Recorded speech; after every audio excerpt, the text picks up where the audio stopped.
Fantasy baseball finally back, and here's a few pitchers I look to add for week one, which continues in most fantasy formats until next week. First pitcher, Jeffrey Springs of the Athletics. Any pitcher 50% or less owned is going to be on this list. Springs so far this season off to a good start in his first start with his new team on the year. 6 innings, 1-0 record, 9 Ks, no ERA, no .67 whip, and a quality start. It was for Jeffrey Springs at the Seattle Mariners. So Jeffrey Springs, we know he was good a few seasons ago with the Tampa Bay Rays. Then last year, he was recovering from Tommy John surgery, where he only finished the year 33 innings, 2-2 record, 37 Ks, at 3.27 ERA, 1.36, and a quality starts. His next start is going to be this week versus the Chicago Cubs is Jeffrey Springs. And he's got good stuff in this Oakland Athletic team.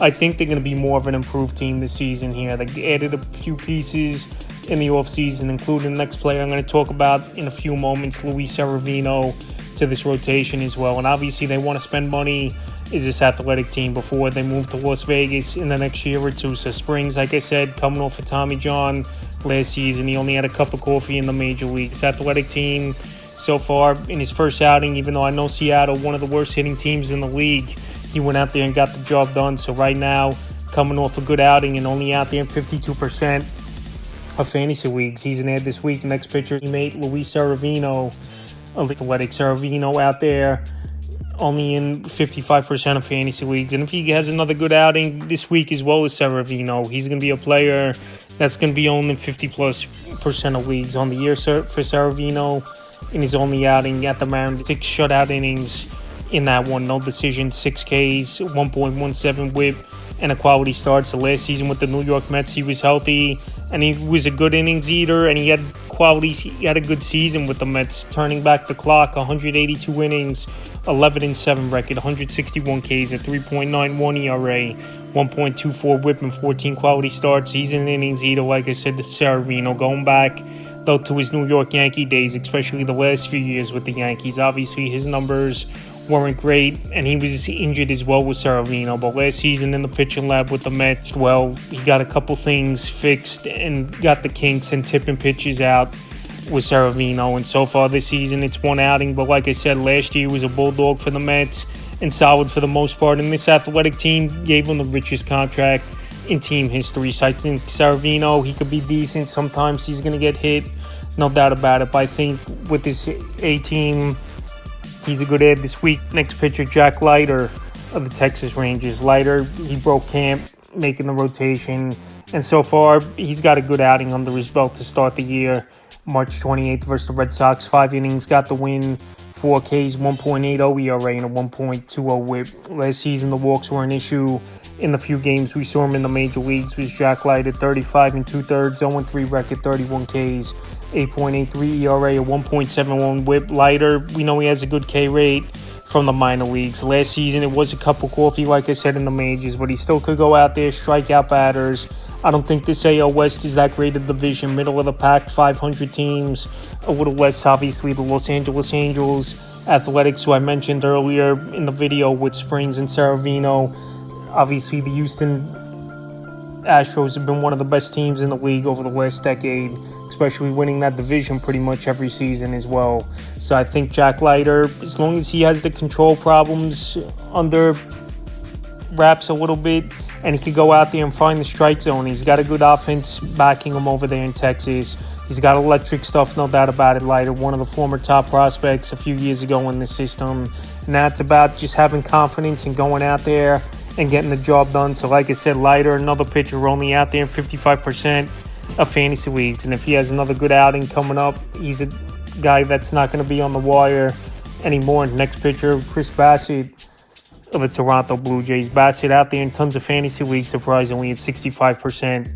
And so far, he got off to a good start on the year in yesterday's ball game versus Baltimore. 6 innings, got the win, 7 Ks, 1.5 ERA, a 1.67 whip, and a quality start for Bassitt. So Bassitt, we know he's had some decent seasons going back with the Athletics a few years ago, even that 1 year with the New York Mets. And last season, it was just a bad year overall for the Blue Jays. And Bassitt, middle of the pack to poor numbers last season, 171 innings, 10-14 record, 168 Ks, a 4.16 ERA, a 1.46 whip, and 12 quality starts. The control definitely was an issue for Bassitt last season.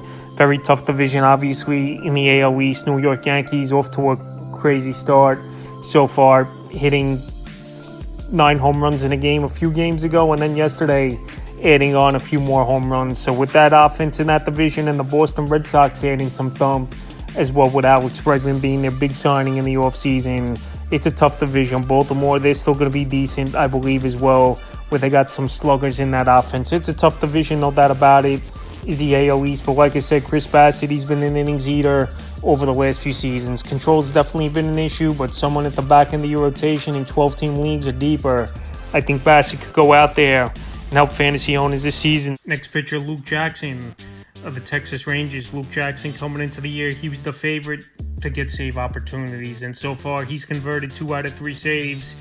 Luke Jackson is the veteran. So Luke Jackson, he's out there in tons of fantasy leagues still with 69% is Jackson. I would go out there and get him. He's on a Texas Ranger team that could score the baseball. They're going to win a decent amount of games, I believe, this season, as well as Texas being the hunt for the AL West on the year. For Jackson, 2 1/3, 0-1 record, 2 saves, 2 strikeouts, and the ERA's inflated after blowing a game, first game of the year at the Boston Red Sox. But the last 2 outings, he's gone out there and he's pitched well. March 28th versus the Red Sox, got the inning in there, got the save, no hits, no runs. And then March 30th, another save yesterday versus the Red Sox in that one. The save, a K, a hit, and no runs given up in that one. So Luke Jackson, like I said, he's going to get opportunities. I know if you've heard the channel in previous years, I'm not big on closers, but anytime a closer could go out there, get a few opportunities, and help in category leagues or roto leagues, that's where they're going to pay dividends. More points leagues, it's been hit or miss for closers. If you want to use starters in the reliever spot, I think that could be advantage for fantasy owners, especially if you're streaming guys at that position weekly. So Luke Jackson, if you need saves, and he's on a pretty solid team like the Texas Rangers, like I said, where I believe they could win that AL West, he's definitely an ad this week is Jackson. I know he's going to be shaky at times, possibly like we saw opening day, but the last 2 outings gone out there and shut the door on the Red Sox. Next pitcher I looked at is Jose Soriano of the Los Angeles Angels. So Soriano last season, he was one of the bright spots in a bad season it was for Los Angeles, in my opinion.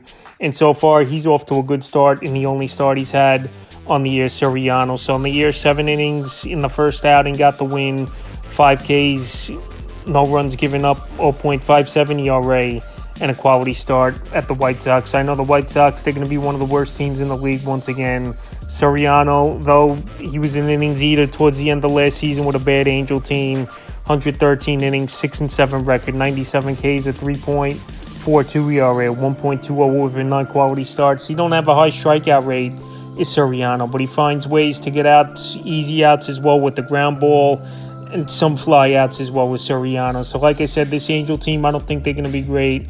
But also, I don't think this AL West is that great of a division as well, where I believe he could go out there every 5th day and be a pretty decent starter for fantasy owners. And he's out there in 74% of fantasy leagues is Jose Soriano. So like I said, last season was a good back end of the year for him. And so far this season, even though I know it's the Chicago White Sox, he got off to a good start in his first outing. But definitely a pitcher I would go out there and add this week. Next pitcher, Eric Fedde of the St. Louis Cardinals. Fedde last season started the year with the Chicago White Sox, and he was one of the better pitchers in the American League, believe it or not, in the first half of the season. Then he got traded to St. Louis, and the numbers dropped off, and so far this season, in his 1 outing versus the Twins, it was a good ball game for him. 6 innings in that one, got the win, 2 Ks, 2 runs in that one, and a quality start with the 0.33 whip on the season. Eric Fedde, he's an innings eater as well. Like I said, last season, coming from the KBO, signing with the White Sox, then traded to the Cardinals. Good in the beginning of the year for Fedde, even though he was on the worst team in the league, 177 innings and a third, 9-9 record, 154 Ks, 3.30 ERA, 1.16 whip, and 13 quality starts. I don't think this NL Central is that great of a division as well. The Brewers, I think they took a step back a little bit, losing Willy Adames in free agency, one of their better hitters on the roster, and they're 0-3 to start the year. I know the Chicago Cubs, they added to this roster, obviously trading for Kyle Tucker, Ryan Presley, impressive rookie Matt Shore, he's in the major league starting the season with them. So this Cub team definitely improved But besides that, I think these other teams and the Pirates, they don't spend money or really improve the team in the offseason and all that great. So Fedde right now, he's available in tons of fantasy leagues at 76%. He's an innings eater, not a strikeout pitcher, but ground balls, sinker type of guy, and slider as well as Erick Fedde. And I think he could help the St. Louis team